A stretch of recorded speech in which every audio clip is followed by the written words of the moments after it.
opportunity going into the 250th celebration of our country to ask what it is that really makes us the city on a hill that we as conservatives believe in so passionately. And I'm going to take a bit of a hairpin curve, because there is a never-ending debate, and I feel confident everybody in this room has heard this debate at least 5,000 times, when people left and right say something like, this country has never been as polarized as it is now, that we've never been this far apart.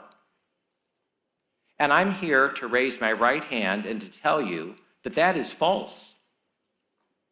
And I'll say a second time, it's categorically false.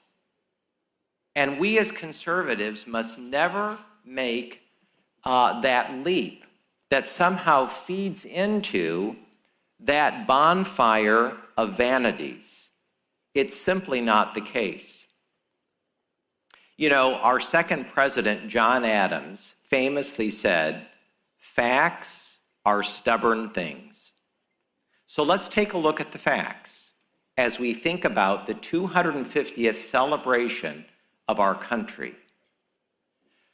This is very important, by the way. One third of early America during the American Revolution, by the way, they never called it the American Revolution. That phrase came into vogue many years later. They called it the cause. If you were for American independence, you were for the cause. Ready for this? 1/3 of all Americans were for the British. 1/3. 1/3 of all Americans were totally indifferent. By the way, what I'm citing to you comes from John Adams himself, one of our most important founders. 1/3 of all Americans were for the cause. They were for the American Revolution. You do not have to be a math whiz to conclude that if you add 1/3 of people who are indifferent and 1/3 for your enemy, that means that 2/3 are for the British or indifferent. And you know what that's caused? That's called polarization. In fact, it's called major polarization. I'm here to tell you in Technicolor, we have been this divided before. Here's another example. And it's in many ways a more profound example. You know, we have people in this great room this morning who are from the American South. And we have people in this room this morning who are from the North. But we are all Americans, deeply patriotic and in love with our country, a United States of America. But it wasn't long ago. By the way, you go back to the mid-19th century. I want everyone to think just a moment, this period of time I'm going to talk about is only 1860 to 1865. That's a hair's breadth of time in history for a relatively young country. The Germans don't know when they were born. The French don't know when they were born. The Spanish are clueless. So are the British. But the United States of America, we can actually say we were born on a day, July 4th, 1776, at about 3 o'clock in the afternoon. The Civil War came. I want you to all think, this is so extraordinary. This was such a horrific, violent battle that we're still relatively unclear about how many Americans lost their lives in the Civil War. Some very good estimates say 700,000. 700,000 killed, lost their lives on our own soil. Some estimates say 625,000. You know, we have many instances of brothers, cousins, shooting each other at point blank range in their peach orchards. By the way, the death toll is colossal. That doesn't even count the casualties and the property damage. I know there are people here from the South who presently live or grew up in that patch of America in the March to the Sea. You look at photographs from that period of time, you could hardly believe what you are looking at. I'm here this morning to say you're looking at the United States of America in perhaps our most polarized moment ever. We think we're polarized now. We think there are differences now. I'm begging every one of you, go back and read about 1860 to 1865. By the way, something else, if I may. Think about where you're sitting in this great country. You are a mere few blocks from the very place where we had a United States president murdered on Good Friday. By the way, we've had 4 presidents who were assassinated, not to mention a limitless number of assassination attempts. It is a miracle of God Himself and divine providence that in a mere scope of 7 weeks, our current president did not lose his life. It's a miracle. It's inexplicable apart from God Himself. And that's the point. This is a God-ordained country. Our founding is a providential, divine moment in all of human history. But to say that we are more polarized now than any time is simply not the case. By the way, I've written 5 books, and my most recent book is called Stumbling Toward Utopia. And Stumbling Toward Utopia is a history of the moral and social cataclysm of the 1960s and 1970s. We had an American revolution, quite the opposite from our founding revolution. We had a revolution of morals, manners, faith, religion that was so destructive to men, women, children, and all the things that we hold so dear as Americans. And I'm not overstating it. The polarization, and in this period of time, let's remember, I mean, this is almost difficult to internalize.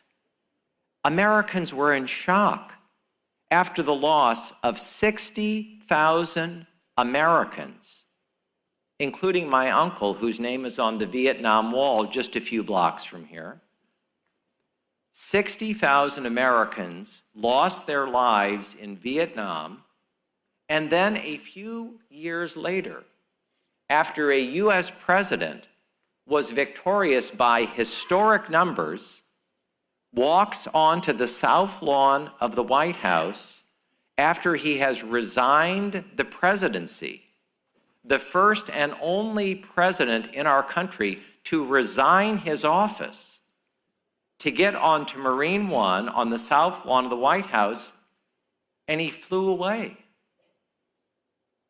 Americans left, right, and center could hardly believe what we are watching. So I hope in some measure I have demonstrated that the idea that we're more polarized or differing now than ever is just not the case. We've been this polarized. The question is, how do we as conservatives and men and women of faith help to move our country to a period of what I will call American restoration, American regeneration, American renewal. This goes to the question of why I came to spend a few minutes with you today.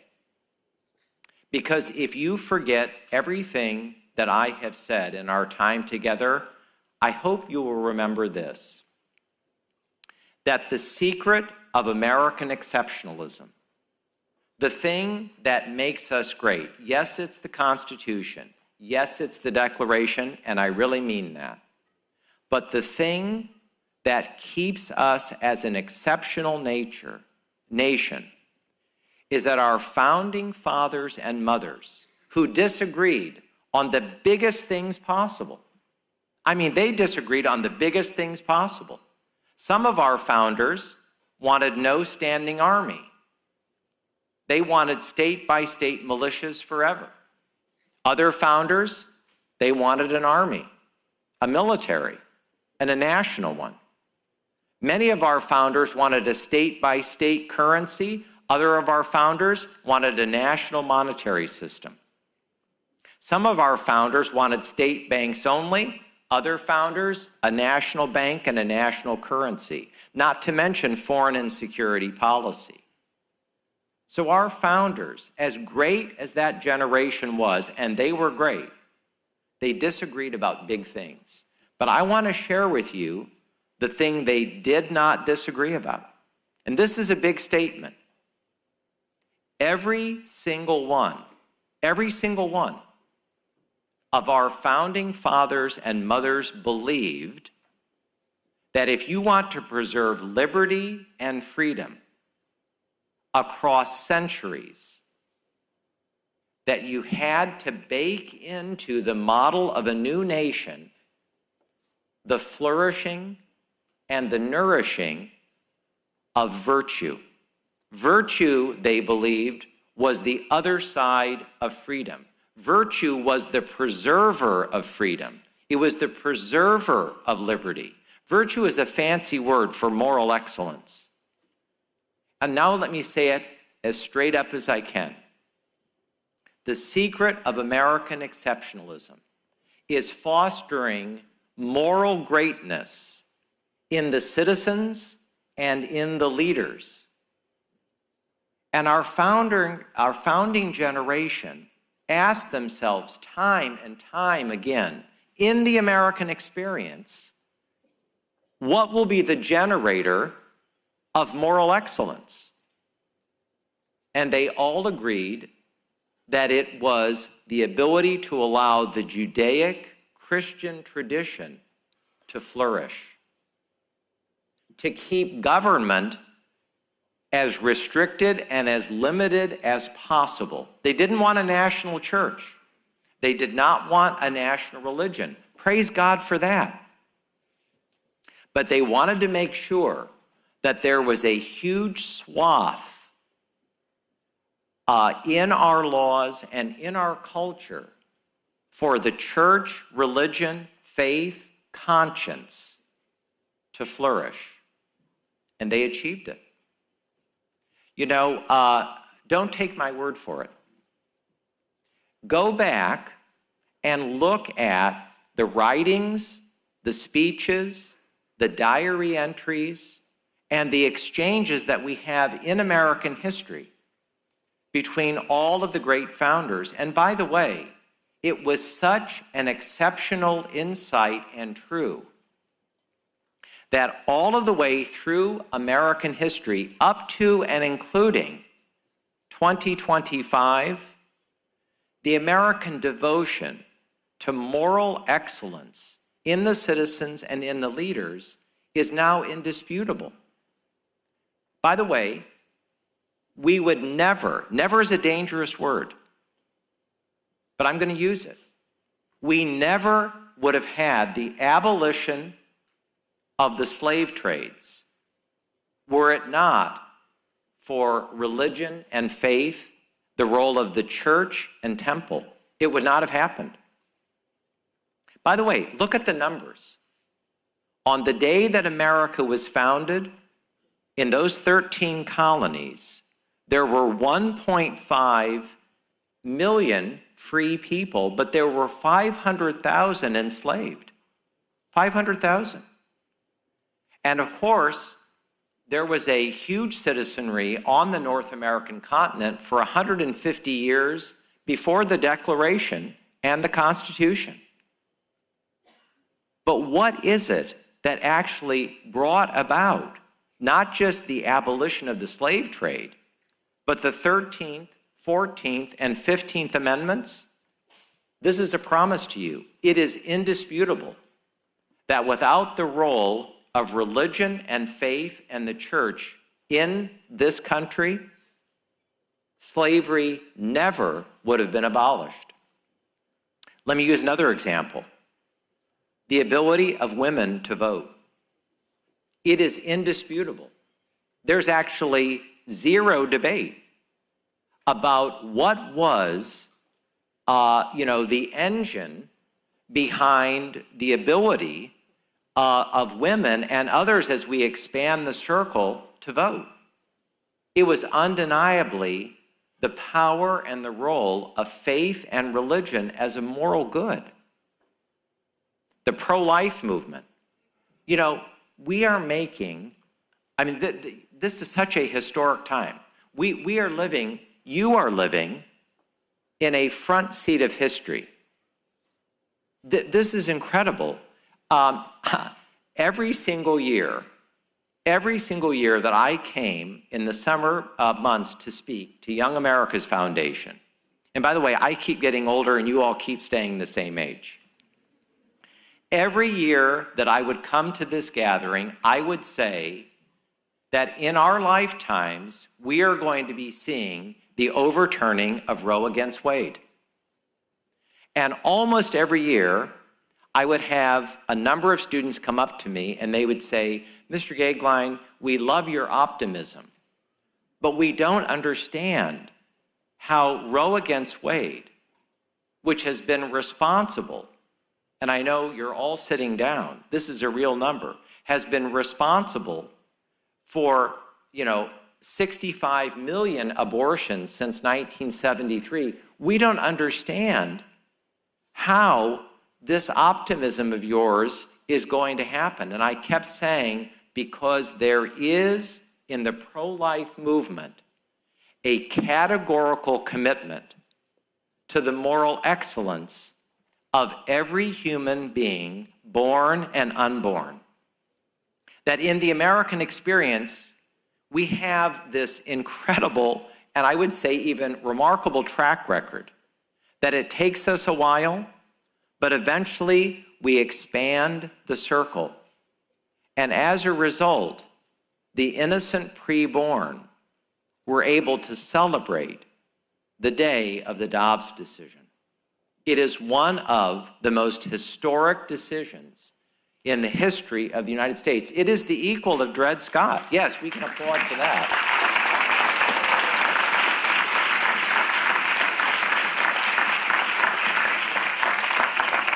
I don't know if any of you are from St. Louis or from the St. Louis area, but I remember flying into St. Louis for a speech. And someone knew that I was a Lincoln and a Reagan and a Frederick Douglass Republican conservative. And the man who picked me up at the airport said he had a special surprise for me. And okay, what do you say? I'm the guest. And we drove in his gigantic SUV to a cemetery I had never heard of in the middle of St. Louis. And he took me to the plot, the final resting ground of Dred Scott. What a remarkable day that was in my own life.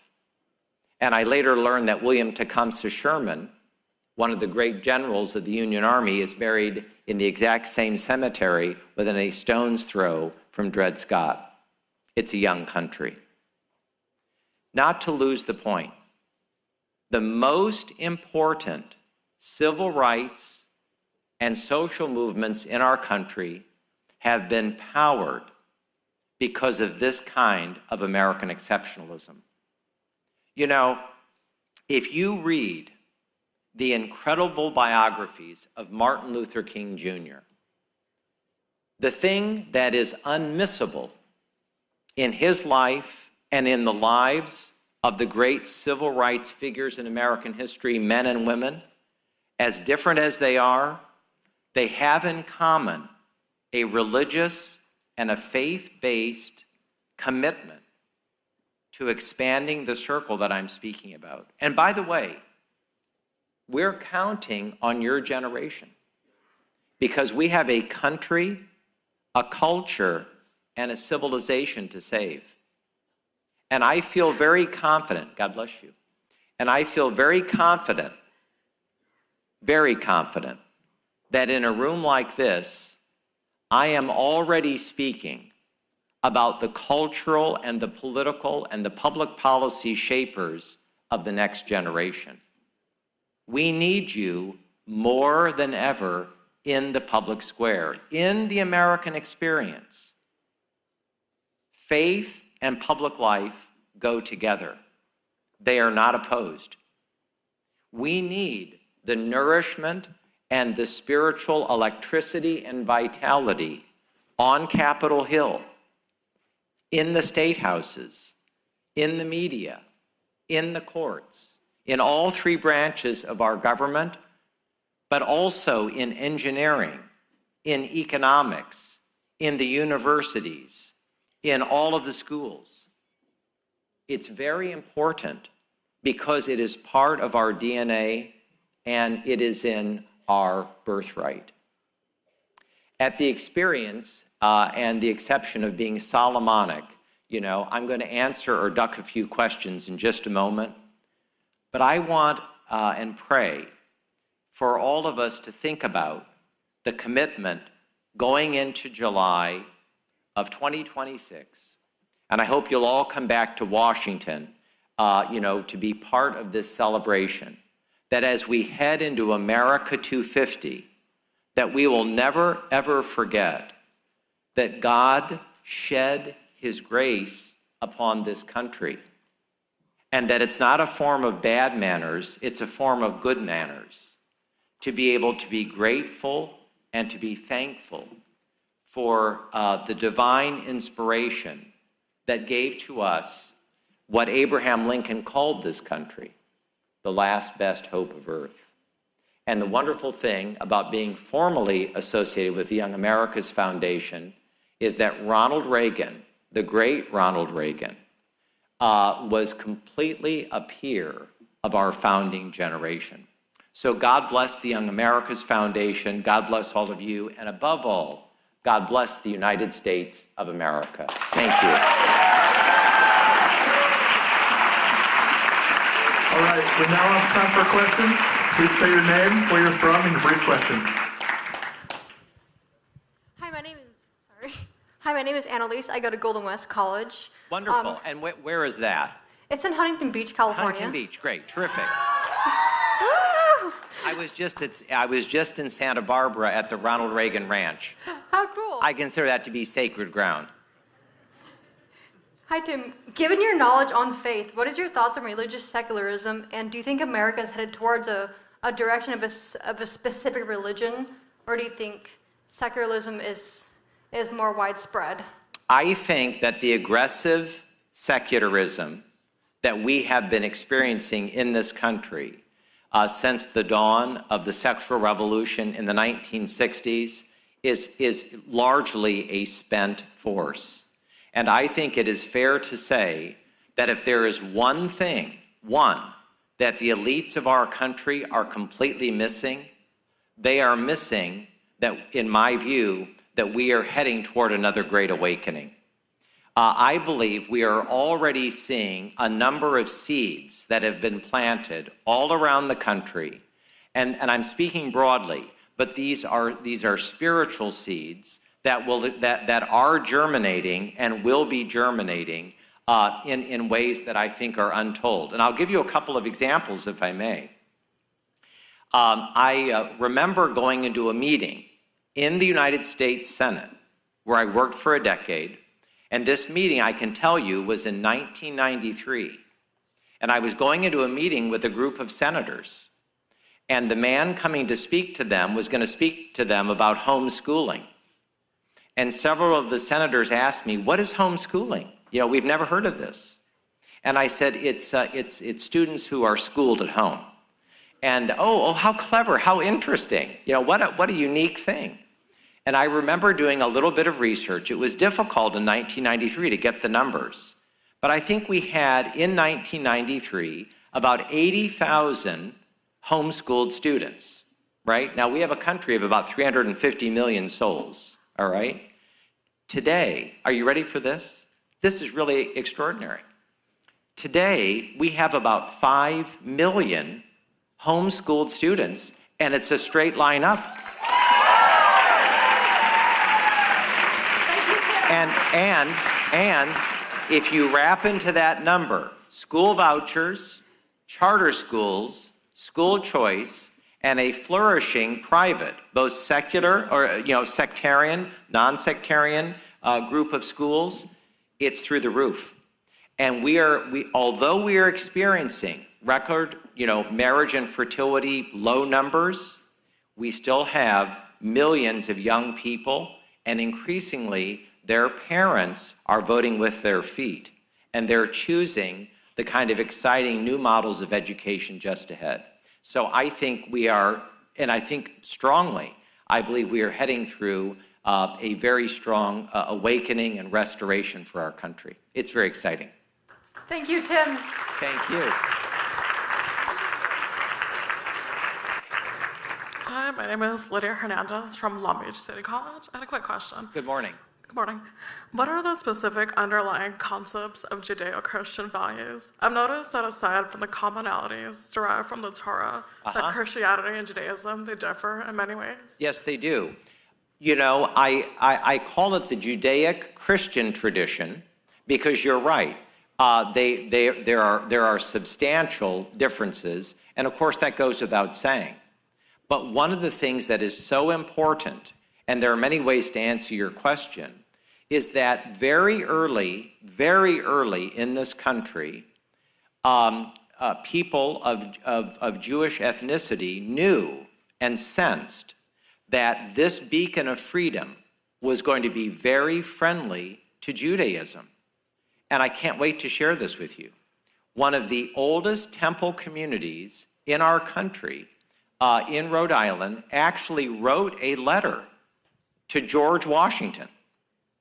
In fact, I'm eager for you all to go online and I've read this letter multiple times. And this temple community says to think about this. This is the 18th century, right? They write to President Washington, to George Washington, and they say to him, essentially, I'm paraphrasing, of course, they say, it's a new country. And they obviously knew that the overwhelming majority of people who professed a faith professed a Christian faith. And they ask, can you imagine, of all people, they asked George Washington, is this country going to be friendly to us? Are we going to be citizens of equal worth, equal dignity, equal value? I can't wait to tell you, it is the most beautiful, I think it's the single most beautiful letter that George Washington ever wrote. And he makes it very clear that they are absolutely equal, that they are more than welcomed as American citizens. And he says to them, paraphrasing a scripture, and Washington, of course, was a very serious Christian. He says to the early Jewish citizens of America, this country is for Jews and Christians alike. And I think it's fair to say that in the history of the world, that there has never been a country more commodious, welcoming, and friendly, to those of religious minorities. That's part of the greatness of the American experience.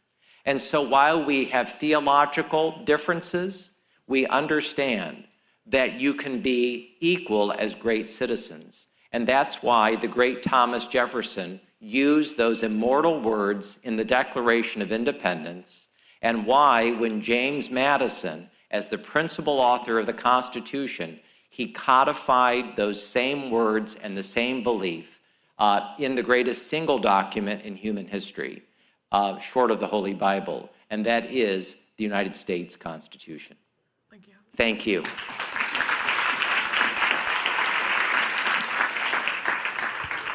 Good morning, Riccardo Serra from La Sapienza University of Rome. It's wonderful to see you. Thank you. As you may know, I come from Europe, obviously. I would have guessed. Yeah. We have a very different opinion on abortion. For example, in France, it's now a constitutional right. And I think it's very interesting you used the word genocide. And given that it's kind of the first time I hear it, and I think it's a very interesting point of view, I'd like to learn more about it, because it's rare to see somebody Thank you. suppress this. Thank you. I'm very honored by this question. Thank you. Abraham Lincoln was asked one time, what's wrong with slavery? And he said something that I want to share with you that I hope you'll take to Italy. He said two things. He said, it's bad policy and it's immoral. That's a very, very American response. And you know something? I believe that that exact paradigm fits not just the question of the abolition of slavery, but also the question of whether innocent preborn children are made, like everybody in this room, imago Dei, made in the image of God.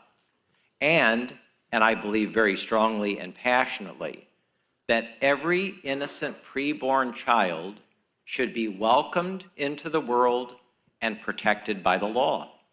And I feel very confident that the United States of America is such a large, great, and exceptional nation that we will make room for the innocent preborn.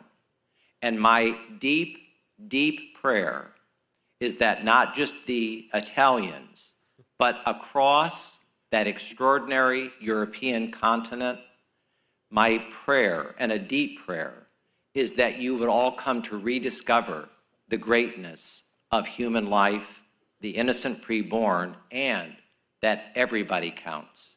And I'm confident that with God's leading, that will be the future for your great country. Thank you. Be of good cheer.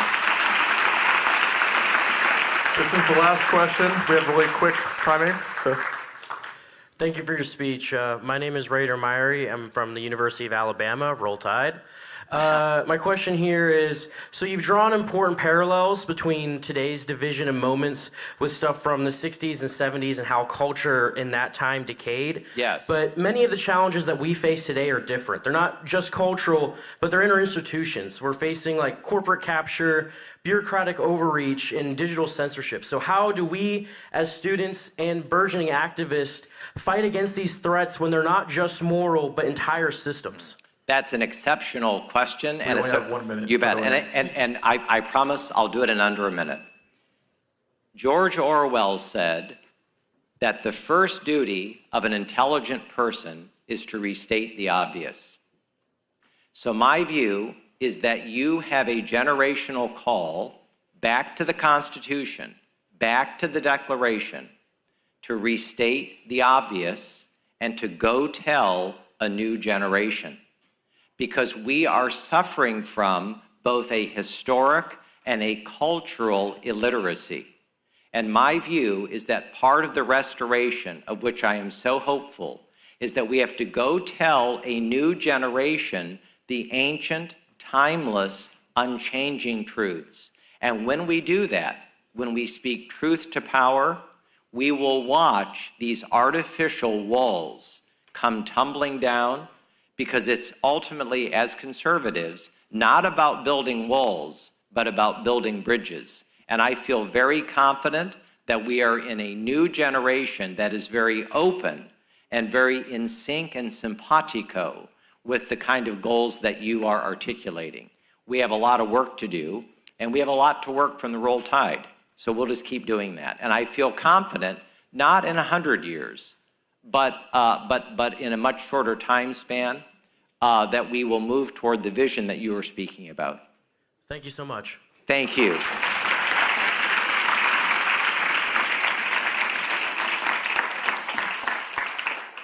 Be of good cheer and take heart. Onward.